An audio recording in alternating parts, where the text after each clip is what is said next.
नमस्कार, मैं रचना शर्मा। चढ़ती कला टाइम टीवी देख रहे हैं सभी दर्शकों का स्वागत करती हूं। आप देख रहे हैं हरियाणा के समाचार। समाचारों की शुरुआत से पहले एक नजर आज के मुख्य सुर्खियों पर।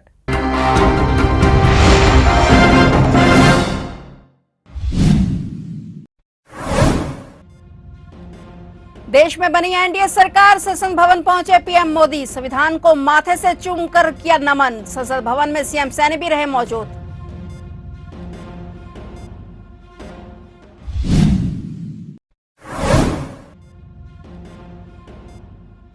हरियाणा सरकार का बड़ा फैसला, जीवन सुरक्षा योजना से समाप्त होगी आयु सीमा। मुख्यमंत्री ने की कृषि विपणन बोर्ड की समीक्षा बैठक।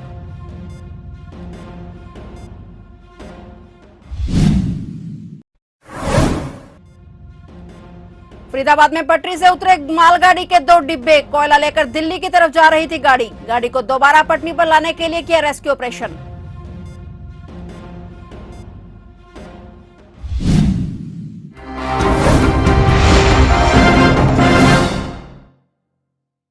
और अब समाचार विस्तार से। केंद्र में लगातार तीसरी बार सरकार बनाने वाले नरेंद्र मोदी आज शुक्रवार को संसद भवन के सेंट्रल हॉल में पहुंचे। थर्ड टर्म में जीत के बाद जब प्रधानमंत्री संसद पहुंचे तो उनके अंदाज बिल्कुल पहले जैसे ही थे। और जब वो संसद भवन के सेंट्रल हॉल में एनडीए संसदीय दल की बैठक करने पहुंचे तो उन्होंने भारतीय संविधान को अपने हाथ में लेकर सिर माथे से लगाया। संविधान को नमन करने के बाद मोदी बैठक में शामिल हुए। इस दौरान एनडीए सांसदों ने ताली बजाकर उनका स्वागत किया। इस दौरान हरियाणा सीएम नायब सिंह सैनी भी वहां मौजूद रहे। प्रधानमंत्री नरेंद्र मोदी एनडीए संसदीय दल की बैठक के लिए जब संसद पहुंचे तो बैठक में एनडीए नेताओं ने प्रधानमंत्री नरेंद्र मोदी का अभिनंदन और स्वागत किया और इस दौरान पूरा सेंट्रल हॉल तालियां की गड़गड़ाहट से गूंज उठा। एनडीए संसदीय दल की बैठक में नरेंद्र मोदी के नाम का प्रस्ताव राजनाथ सिंह ने रखा और उन्होंने पीएम मोदी को संसदीय दल के नेता के तौर पर प्रस्ताव रखा, जिनका सभी पार्टियों ने समर्थन किया। बैठक में नरेंद्र मोदी ने कहा कि हिंदुस्तान के इतने महान लोकतंत्र की ताकत देखिए कि एनडीए को आज देश के 22 राज्यों में लोगों ने सरकार बनाकर उनको सेवा करने का मौका दिया है। हमारा ये गठबंधन सच्चे अर्थ में भारत की आत्मा है। इस चुनाव में मैं कुछ उल्लेख जरूर करना चाहूंगा जो मेरी नजरिए से मैंने देखा है। दक्षिण भारत में एनडीए ने एक नई राजनीति की नींव मजबूत की है।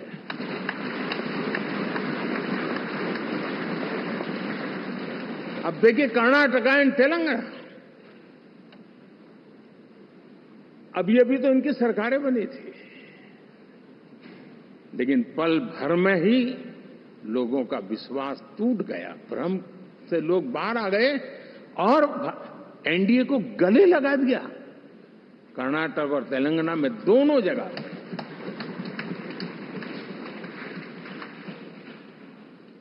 साथियों, तमिलनाडु, मैं तमिलनाडु की टीम को भी बधाई देना चाहूंगा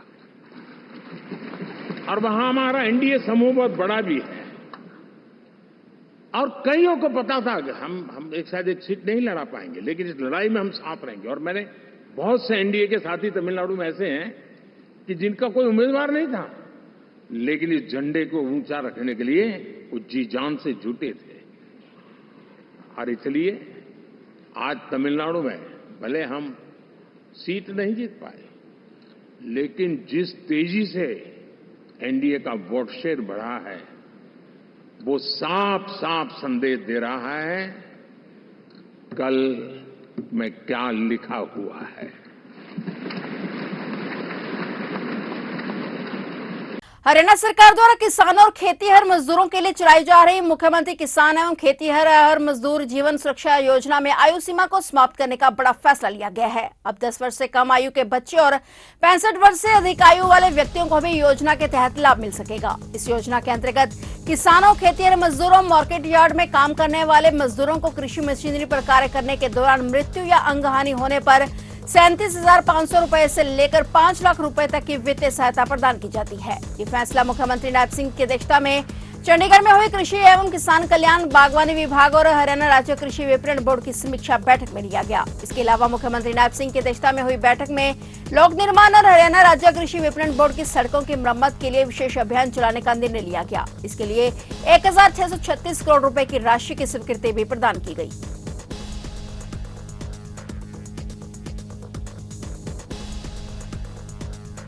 हरियाणा के पूर्व मुख्यमंत्री नेता प्रतिपक्ष भूपेंद्र सिंह हुड्डा ने कहा कि हरियाणा की भाजपा सरकार जनता का विश्वास खो चुकी है। प्रदेश में अल्पमत की सरकार को नैतिकता के आधार पर स्वयं इस्तीफा दे देना चाहिए। राज्यपाल महोदय को विधानसभा भंग कर नए चुनाव कराने चाहिए। इस मुद्दे पर चर्चा के लिए 10 जून को 3 बजे कांग्रेस विधायक दल की बैठक बुलाई गई है। हुड्डा अपने निवास पर प्रदेश कांग्रेस अध्यक्ष उदयभान, सांसद दीपेंद्र सिंह हुड्डा, पूर्व केंद्रीय मंत्री और हिसार से नवनिर्वाचित सांसद जयप्रकाश, अंबाला के नवनिर्वाचित सांसद वरुण मुलाना सहित सतपाल ब्रह्मचारी की मौजूदगी में पत्रकार वार्ता को संबोधित कर रहे थे। उन्होंने हरियाणा के मतदाताओं का धन्यवाद करते हुए कहा कि 2019 के चुनाव में जहां कांग्रेस को एक भी लोकसभा सीट पर सफलता नहीं मिली, वहीं इस बार 10 में से 5 सीटों पर न सिर्फ जीत हुई बल्कि 46 हलकों में कांग्रेस पार्टी आगे रही है। ये इस बात के स्पष्ट संकेत हैं कि लोगों ने मन बना लिया है, हरियाणा में आने वाली सरकार कांग्रेस पार्टी की होगी। दो और क्रॉस साइड थी, तो चुनाव है, प्रजातंत्र है, लेकिन हमारे जितने भी उम्मीदवार थे बहुत अच्छे उम्मीदवार थे और पूरे अच्छी तरह ताकत से चुनाव लड़ा उन्होंने। तो थोड़ा बहुत कोई 1-2 सीट कम वोटों से रह गई, कोई बात नहीं, लेकिन वोट परसेंटेज हमारी शायद जो इंडिया अलायंस के आप लोग हैं तो पूरे देश में सबसे ज्यादा है वोट परसेंटेज, हमारे बाद कर्नाटक में। तो इस प्रकार से कांग्रेस के हमारे बिल्कुल संतुष्ट हैं चुनाव के नतीजों में। बंटवारे को भी दिया गया कि कांग्रेस ने भाजपा से बाद में तौर पर पार्टियों से बात की, लेकिन बंटवारे को भी काफी क्रेडिट दिया गया कि हरियाणा में इस बार कांग्रेस ने अच्छा बेहतरीन संतुलित टिकट बंटवारा किया। देखिए वो तो पार्टी का फैसला था। पार्टी ने पहले कहा था कि हम अच्छे कैंडिडेट देंगे और मैं पार्टी हाईकमान का आभारी हूँ कि उन्हें बहुत ही मजबूत और अच्छे कैंडिडेट दिए। महंगाई और बेरोजगारी के अलावा आपको लगता है अग्निवीर योजना, महंगाई बेरोजगारी के ऊपर चुनाव जो लड़ा गया, लेकिन अग्निवीर योजना का जो प्रभाव है वो हरियाणा के अंदर ज्यादा देखा? देखिए हरियाणा में जो है, जो प्रदेश 2014 में प्रति व्यक्ति आय में, प्रति व्यक्ति निवेश में, कानून व्यवस्था में, नौकरी देने में, खेल खिलाड़ियों में नंबर 1 प्रदेश था। इनके 10 साल के राज में अब हम नंबर 1 हो गए बेरोजगारी में, महंगाई में, और कानून व्यवस्था की तो धज्जियां उड़ी हुई है, रोज फिरौतियां मांगी जा रही हैं। कोई अपने आप को हरियाणा में सुरक्षित महसूस नहीं कर रहा है सरकार। हरियाणा के फरीदाबाद में आज दिल्ली की तरफ जा रही मालगाड़ी के 2 डिब्बे पटरी से उतर गए। घटना सुबह 5 बजे के करीब ओल्ड फरीदाबाद रेलवे स्टेशन के पास हुई। इससे सवारी ट्रेनों के आवागमन पर कोई प्रभाव नहीं पड़ा। मालगाड़ी के डिब्बे पटरी से क्यों उतरे, इसके कारणों का भी खुलासा नहीं हुआ है। रेलवे की टीमें डिब्बों को पटरी पर लाने में जुट गई। सबसे बड़ी बात यह रही कि इस हादसे के बाद किसी भी पैसेंजर या एक्सप्रेस गाड़ी पर कोई असर नहीं पड़ा। सभी का आवागमन सुचारू रूप से जारी रहा। फिलहाल गाड़ी को दोबारा पटरी पर लाने के लिए रेस्क्यू करने के बाद ये जांच की जाएगी कि हादसे की असल वजह क्या रही।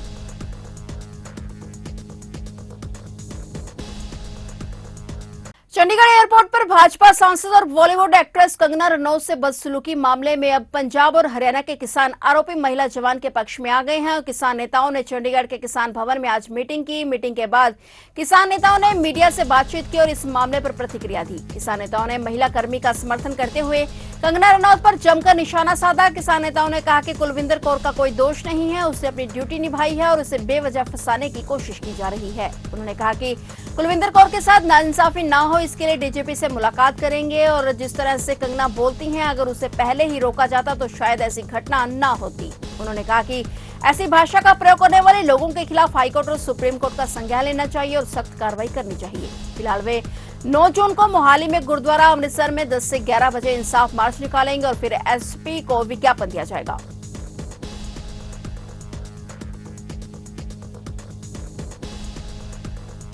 चंडीगढ़ एयरपोर्ट पर भाजपा की नवनियुक्त सांसद कंगना रनौत को थप्पड़ मारने के मामले में सीआईएसएफ की महिला जवान के समर्थन में हरियाणा के किसान भी उतर आए हैं। हरियाणा एमएसपी कानून मोर्चा के संयोजक और किसान नेता जगबीर गजोला ने महिला जवान की कार्रवाई को सराहनीय बताया। साथ ही कहा कि महिला जवान ने जो कार्रवाई की है पूरे देश को गर्व है। उन्होंने साथ ही चेतावनी भी दी कि अगर महिला जवान पर कोई कार्रवाई की गई तो देश भर के किसान एकजुट होकर बड़ा आंदोलन शुरू कर सकते हैं। बता दें कि हिमाचल प्रदेश की मंडी की नवनिर्वाचित सांसद कंगना रनौत को चंडीगढ़ एयरपोर्ट पर एक सीआईएसएफ जवान महिला ने थप्पड़ मार दिया था। यह उस समय हुआ जब कंगना चंडीगढ़ से दिल्ली जा रही थी। आज अंबाला छावनी बस स्टैंड पर एक बड़ा हादसा टल गया। बता दें कि हरियाणा रोडवेज लोकल रूट की बस अंबाला शहर से साहा के लिए निकली थी। जैसे ही वे अंबाला छावनी बस स्टैंड में पहुंची तो बस के ब्रेक पाइप फटने के कारण अचानक फेल हो गए, जिसके बाद बस चालक की सूझबूझ से बस को डिवाइडर से टकराकर पास में पड़े पत्थरों की मदद से बस को रोका गया और इस दौरान बस में 30 से ज्यादा यात्री सवार थे। सभी लोग सुरक्षित हैं। मीडिया से बातचीत करते हुए बस चालक ने बताया कि वह अंबाला शहर से साहा की तरफ जा रहे थे। जैसे ही वे अंबाला छावनी बस स्टैंड पर पहुंचे तो बस की ब्रेक नहीं लगी, जिसके बाद बस को साथ में डिवाइडर की मदद से रोकने की कोशिश की गई और पास पड़े पत्थरों की सहायता से रोक दिया गया। हम सर अंबाला सिटी से साहा की तरफ जा रहे थे, ये लोकल गाड़ी आई तो जैसे ही हम अंबाला कैंट बस स्टैंड में एंट्री करी थी, मेरे गाड़ी की ब्रेक फेल हो गई है तो बड़ी मुश्किल में गाड़ी कंट्रोल करके पत्थर में चढ़ा के गाड़ी रोकी है। सवारियाँ सभी सेफ हैं जी, सॉरी किसी को चोट नहीं आई थी। लगभग कोई 30-35 सवारी हो गई थी गाड़ी में। अचानक इसमें बस स्टैंड के अंदर एंट्री की, अचानक ब्रेक ने काम करना छोड़ दिया जी। तो मुश्किल में गाड़ी को जो पत्थर पड़े जी, पत्थरों के ऊपर चढ़ा के गाड़ी रोकी है। ब्रेक ने बिल्कुल भी काम करना बंद कर दिया जी। पश्चिमी विक्षोभ के असर से हरियाणा के कई जिलों में दूसरे दिन भी तेज हवाओं के साथ बारिश हुई। बारिश के कारण दिन के तापमान में गिरावट आई और लोगों को झुलसने वाली लू से थोड़ी राहत मिली। मौसम विशेषज्ञों की माने तो आने वाले 2 दिनों तक हरियाणा, एनसीआर और दिल्ली में बारिश की गतिविधियां होंगी और इसके बाद फिर से सामान्य से तापमान में बढ़ोतरी दर्ज की जाएगी। इसे लेकर भारतीय मौसम विभाग ने ऑरेंज अलर्ट भी जारी किया है। वर्तमान में एक पश्चिमी विक्षोभ सक्रिय होने से हरियाणा, एनसीआर और दिल्ली में मौसम में बदलाव देखने को मिल रहा है। इसके प्रभाव से हिसार, सिरसा, फतेहाबाद, करनाल सहित कई जिलों में कहीं कहीं तेज हवा और गरज चमक के साथ बूंदाबांदी या हल्की बारिश हुई। इसका असर यह हुआ कि दिन के तापमान में गिरावट आई और लोगों को गर्मी से राहत मिली। पिछले कई दिनों से मौसम में हो रहे उतार चढ़ाव और लगातार पड़ रही भीषण गर्मी के चलते चंडीगढ़ सेक्टर 32 के सरकारी मेडिकल कॉलेज और अस्पताल में मरीजों को चेक करने के समय में बदलाव किया गया है। प्रशासन की ओर से जारी नए आदेश के अनुसार 7 जून यानी आज से 14 जून तक ग्रीष्मकालीन समय लागू हो गया है और इसलिए सरकारी मेडिकल कॉलेज और अस्पताल की ओपीडी के रजिस्ट्रेशन का समय अब सुबह 8 की बजाय 7 बजे किया गया है। ओपीडी के लिए 14 जून तक यही समय रहेगा। और बता दें कि इन दिनों उत्तर भारत समेत चंडीगढ़ में भयंकर गर्मी पड़ रही है। चंडीगढ़ में भयंकर गर्मी और हीट वेव का कहर देखने को मिल रहा है। बढ़ती गर्मी के चलते चंडीगढ़ में मरीजों की संख्या भी बढ़ रही है। मरीजों को गर्मी से बचाने के लिए समय में बदलाव किया गया, जबकि इमरजेंसी सेवाएं 24 घंटे उपलब्ध रहेंगी। तो ये थे हरियाणा के समाचार और नए समाचारों के साथ फिर से हाजिर होंगे। तब तक के लिए देखते रहिए चढ़ती कला टाइम टीवी और मुझे दीजिए इजाजत। धन्यवाद।